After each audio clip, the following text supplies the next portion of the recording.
Olá, sejam bem-vindos, sejam bem-vindas. Eu sou o professor Guilherme Hartmann. Estamos aqui trabalhando a prática processual constitucional.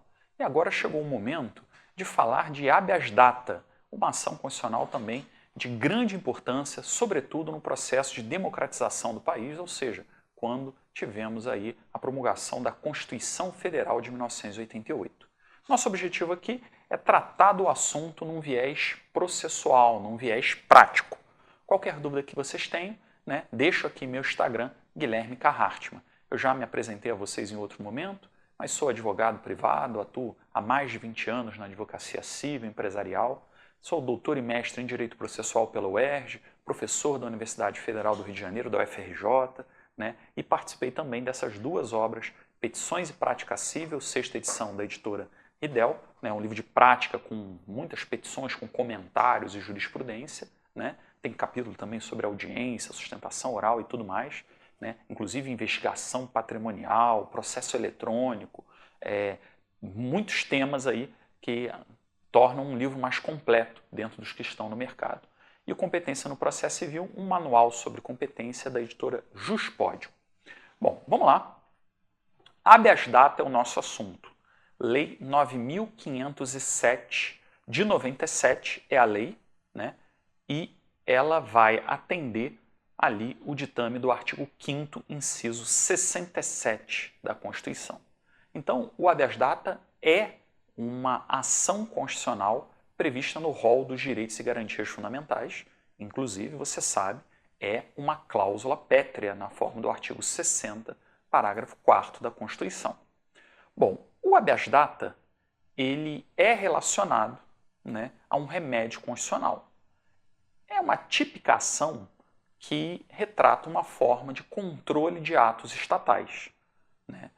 Você sabe, a Constituição prevê direitos fundamentais e, uma vez violados, ameaçados, você tem que ter instrumentos de controle. Se foi, por exemplo, violado ou ameaçado o direito de locomoção, você tem o habeas corpus. Já o habeas data é diferente. Quando você tem ali o direito à autodeterminação informativa e a sua própria intimidade violados, esse é o bem jurídico a se proteger, os bens jurídicos a se proteger, você vai ter direito a se valer da impetração dessa ação constitucional denominada habeas data.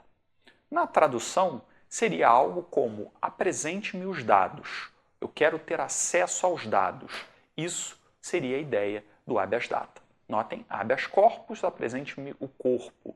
Habeas data, apresente-me os dados. Seria mais ou menos uma aproximação do que nós estamos a tratar.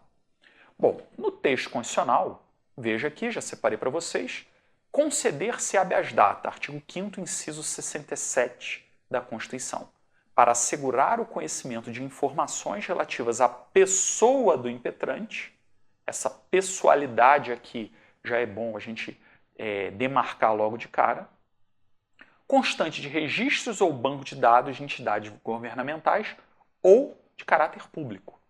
A gente vai verificar aqui que não necessariamente ente público.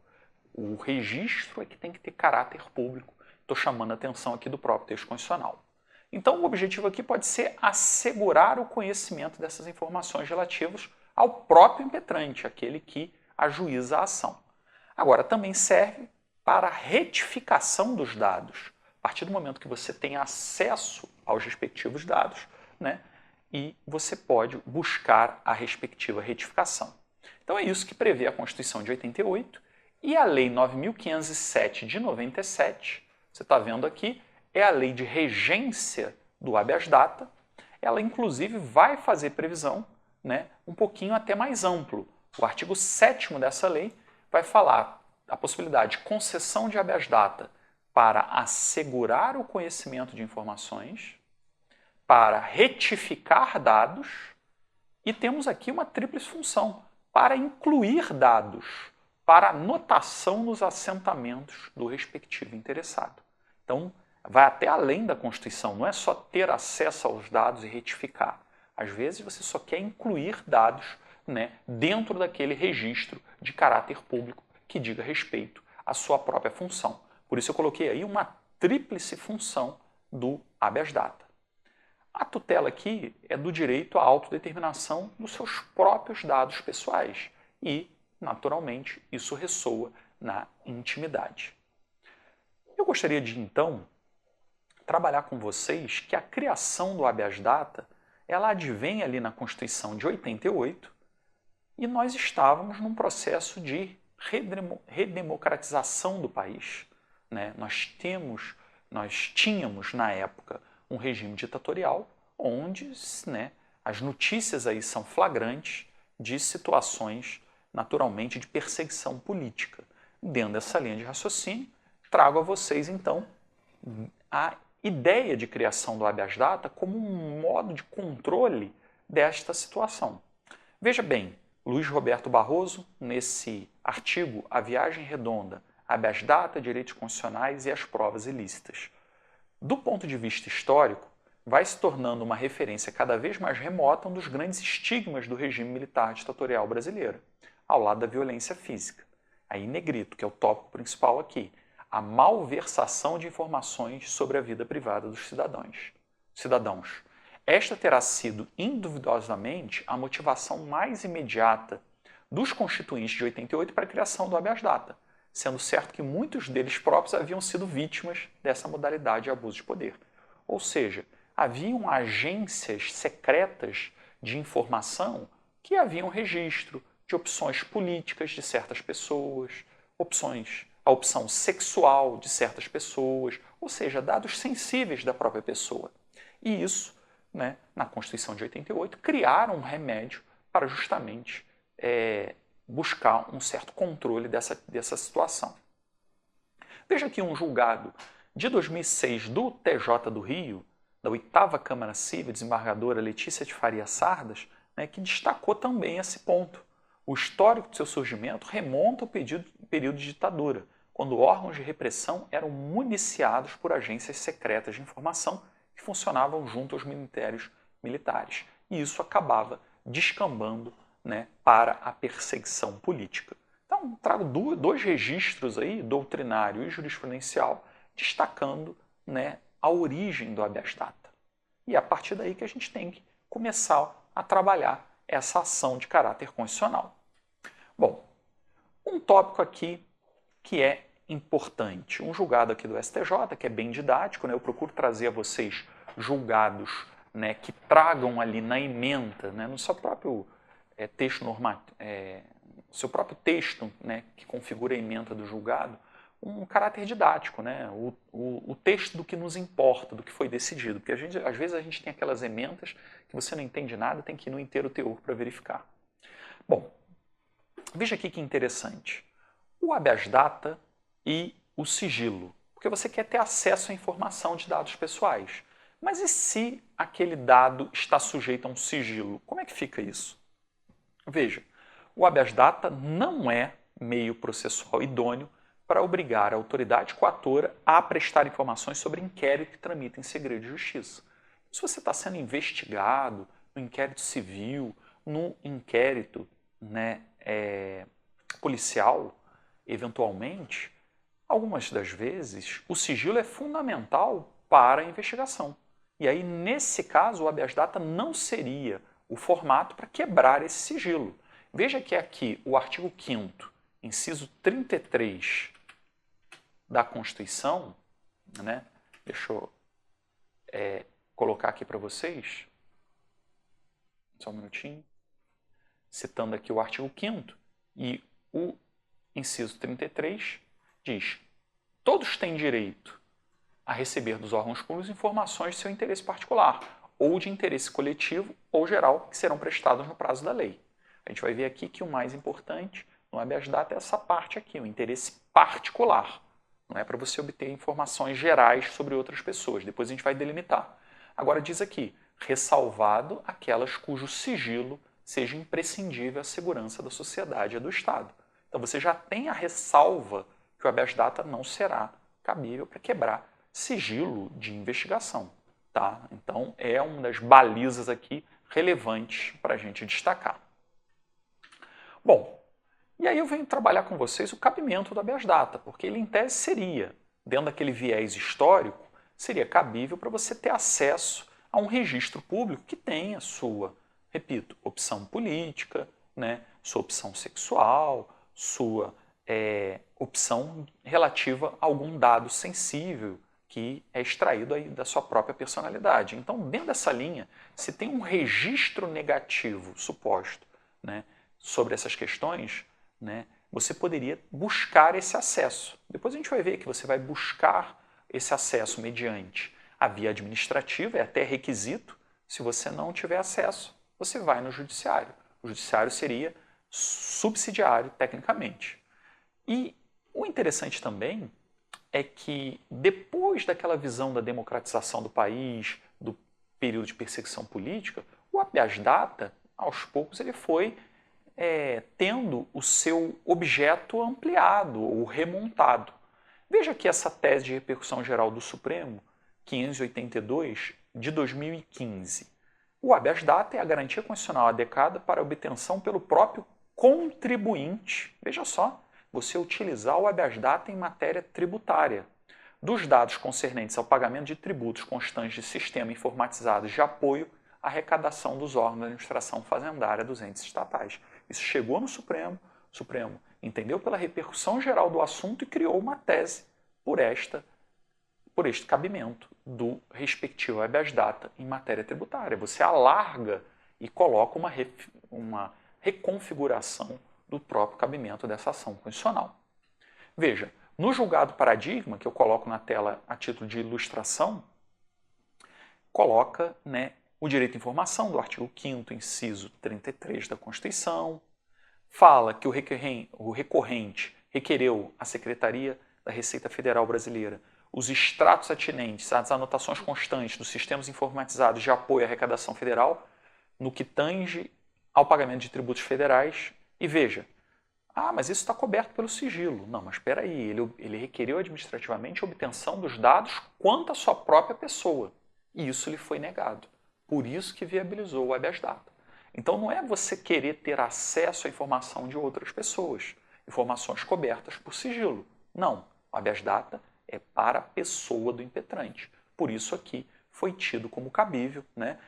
Na parte de cima, inclusive, dita que os contribuintes foi assegurado constitucionalmente o direito de conhecer informações que lhe digam respeito em bancos de dados públicos, de caráter público, em razão de preservar o status de seu nome, planejamento empresarial, estratégia de investimento e, em especial, recuperação de tributos pagos indevidamente. Então, deu para perceber aí o que o Supremo tratou a importância da respectiva situação. Bom, dentro disso que nós construímos, eu já até falei, mas é importante a gente trabalhar a legitimidade, condição da ação, né? A legitimidade ativa ad causam. Quem pode propor o habeas data, que seria impetrar, né? Se é ação constitucional, tecnicamente a gente não utiliza a terminologia ajuizar, a gente utiliza a terminologia impetrar. E é comum a doutrina mencionar que o legitimado ativo para o habeas data é o dono da informação. O dono da informação é a pessoa física ou jurídica, então uma pessoa jurídica também pode se valer dessa ação constitucional, pode até ter um estrangeiro, tá? E ele vai impetrar o habeas data em seu próprio nome. Ele quer ter acesso à informação, retificar, incluir dados relativos ao próprio nome. Então é uma ação personalíssima. Você não pode impetrar habeas data para fins de ter acesso a ou corrigir dados de terceiros. Eu trago a vocês aqui um julgado do STF de 2019, RE 1.227.486 do Distrito Federal, julgado pela ministra Carmen Lúcia como relatora. Veja, o impetrante aqui foi um sindicato. Ele impetrou o habeas data. Impetrante efetuou administrativamente pedido de informação existente junto ao CIAP, quanto aos registros funcionais de seus substituídos. Aí acabou se decidindo. Ilegitimidade ativa desse sindicato, uma vez que o habeas data é uma ação personalíssima e não pode ser utilizado para solicitar informações relativas a terceiros. Então, tenha atenção com isso, porque é um destaque aqui, né, para o nosso estudo. Legitimidade ativa é do próprio dono da informação, esse que pode ser o impetrante. Agora, tem ressalva? Tem ressalva, tá? Já se admitiu impetração de habeas data para ter acesso, né, à informação de uma pessoa falecida. Os familiares impetrando habeas data para obter ou retificar informações de um falecido. Já que ele já tinha morrido, ele já não poderia mais impetrar aquela ação. Em memória, né, do falecido, repito, há julgados com esse reconhecimento, seria um alargamento. Agora eu coloquei aí, avançando, né, no slide, a legitimidade passiva do habeas data. Aí o termo já é diferente, a gente já estuda quem pode ser impetrado tecnicamente. E atenção, por mais que eu tenha mencionado que o habeas data, a rigor, é uma ação que visa o controle estatal, na verdade, nós não temos necessariamente um órgão público como detentor da informação. Porque o legitimado passivo é o detentor da informação, é o detentor do cadastro. Só que não se exige, tecnicamente, que o detentor da informação, que vai ser o impetrado aqui dessa ação constitucional do habeas data, que seja um órgão público. O que se exige é que o caráter da informação seja público. O caráter daquele registro seja público. Veja aqui, o artigo 1º da Lei 9.507 de 97, que inclusive está aí no slide. Considera-se de caráter público todo registro ou banco de dados contendo informações de que sejam ou que possam ser transmitidas a terceiros ou que não sejam de uso privativo do órgão ou entidade produtora ou depositária das informações. Então, se há um registro de caráter público que pode ser utilizado para trazer informação a outras pessoas, a caráter público ali da informação, então é cabível habeas data.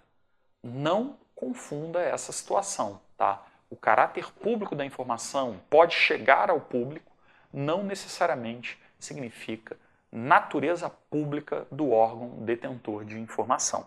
E aí na parte de cima do slide eu trago um grande exemplo do habeas data, né, sendo utilizado nessa remodelagem que eu mencionei a vocês, né? Sai daquele viés político. Veja, o habeas data sendo utilizado para ter acesso a informações, né, previstas em órgãos de restrição de crédito, aqueles órgãos que têm cadastro público, né, de negativação de nome, eventualmente, né, você pode buscar um requerimento na via administrativa para ter acesso ou para retificar, não obteve êxito, você poderia entrar com um habeas data nesse sentido contra o SPC, Empresa Privada de Serviços de Proteção ao Crédito. Já deu para ver matéria tributária, matéria aqui, né, de registro em SPC, a gente percebe um certo alargamento aí do cabimento do habeas data. E tanto é assim que eu cito a vocês o artigo 43 do Código de Defesa do Consumidor, do CDC, Lei 8.078 de 90. Veja que o consumidor tem previsão do habeas data, não expressamente, mas o seu indicativo, né, no Código de Defesa do Consumidor. O consumidor terá acesso às informações existentes em cadastros, fichas, registros e dados pessoais de consumo arquivados sobre ele.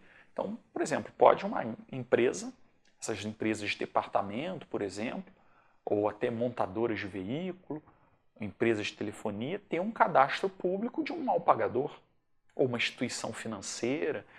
Isso seria possível, são hipóteses que configuram relação de consumo, caberia ao consumidor, por exemplo, promover uma ação para ter acesso a esses documentos, inclusive retificá-los. Veja aqui o parágrafo 1º. Os cadastros devem ser objetivos, claros, verdadeiros em linguagem de fácil compreensão, não podendo conter informações negativas referentes a período superior a 5 anos. E o parágrafo 4º, o banco de dados e cadastros relativos a consumidores são considerados serviços de caráter público. Então, essa questão de serviço de proteção ao crédito entra bem aqui como uma questão de caráter consumerista, que pode ser objeto, né, da respectiva ação de habeas data. Mais uma vez, você alarga aí o respectivo cabimento, né, como nós estamos a perceber. Agora, não cabe habeas data. Você vai encontrar os livros falando sobre isso. Quando que não cabe o habeas data? Veja esse julgado aqui do STJ de 2020, recurso especial 1267-619 de São Paulo. Informações cadastrais não compartilhadas com terceiros, caráter privado dos registros. Aí não cabe. Não cabe habeas data. Tem que ter o caráter público, de possivelmente acesso ao público, a terceiros. Veja aqui, tópico 4. Não ensejam habeas data os registros ou banco de dados não compartilhados com terceiro, servindo as informações dele constantes apenas para orientação da política interna de negócios da própria entidade privada detentora, a qual somente dá conhecimento deles internamente ao próprio corpo de dirigentes e empregados. É claro que isso vai ser objeto de discussão nos autos, né? Se esse registro tem caráter público ou não. Bom, agora, para fortalecer o nosso estudo, citando doutrina aqui, professor André Ramos Tavares, no livro Curso de Direito Constitucional. Registre-se por oportuno que o habeas data não poderá ser utilizado, não cabe, para obter indenização pelos danos provocados pelo uso abusivo ou ilícito das informações, caso que o interessado deverá propor outra ação.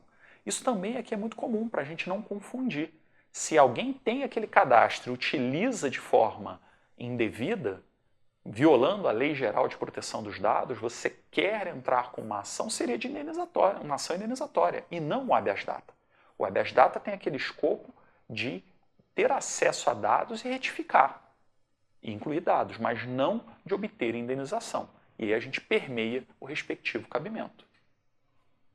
Além disso, também é costume trabalhar o descabimento de habeas data para fins simplesmente de obter certidão. Eu quero obter uma certidão, por exemplo, para fins de promover uma ação e pleitear uma verba. Em geral, não cabe.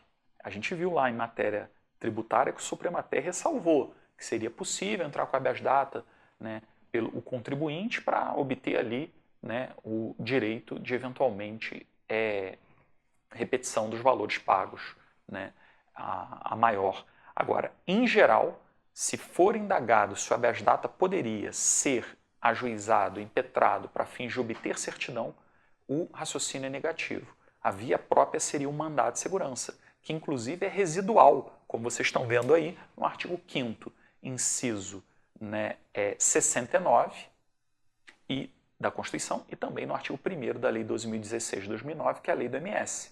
Então, temos um caráter preferencial, o habeas corpus para tutela do direito de locomoção e o habeas data para tutela do direito à informação. Mas eles têm suas hipóteses de cabimento restritas. Se não for o caso, né, aí entra o mandado de segurança como uma ação mais genérica, sobretudo aqui como nós estamos a tratar de controle estatal. Então, se o objetivo é obter certidão, né, por exemplo, de tempo de serviço para entrar com uma ação em caráter previdenciário, em tese o habeas data não seria o cabível. Tá? O habeas data não seria cabível, como cita a doutrina aí do professor Pedro Lença. Se o pedido for para assegurar o conhecimento de informações relativas à pessoa do impetrante, aí o remédio é o habeas data. Agora, se você quer entrar com uma ação simplesmente para obter uma certidão e não está que não foi possível obter na via administrativa, em tese não é o objetivo, não é apenas isso, não é restrito a isso obter uma certidão. E mais, se o seu objetivo é ter acesso à informação de terceiros, por exemplo, informações de caráter público relativas à terceira pessoa, também não cabe habeas data. Então temos aí, claro que tem algumas situações cinzentas, né, alguma zona limítrofe ali, mas são marcas, né, aqui que se colocam. Esse julgado aqui do STJ, recurso especial 781969 do Rio de Janeiro, ele até coloca essa questão, veja, obtenção de certidão junto ao Instituto Militar de Engenharia, M, né, para contagem do benefício adicional por tempo de serviço. Não caberia a via eleita o habeas data, seria o caso de mandado de segurança. Então o julgado tenta explicar essa respectiva situação, tá? Eu trouxe eles aqui trouxe o julgado, inclusive o inteiro teor, justamente para você demonstrar a diferença da situação, né, da obtenção do direito à informação na via administrativa. É mais amplo, pode se referir a assuntos dos mais variados, inclusive informação de terceiros ou quanto paga aos respectivos funcionários, aí o possível mandado de segurança poderia ser uma forma de tutelar o direito à informação. Agora, o habeas data já é informação pessoal, proteção dos dados sensíveis do próprio impetrante. Já é um viés diferenciado. Então, a gente tratou aqui de hipótese de cabimento e descabimento do habeas data. No próximo bloco, a gente vai evoluir no tema da competência, no tema do próprio procedimento do habeas data. Vai ficar para o próximo bloco, tá? Agradeço muita atenção e encerro aqui. Nos vemos lá.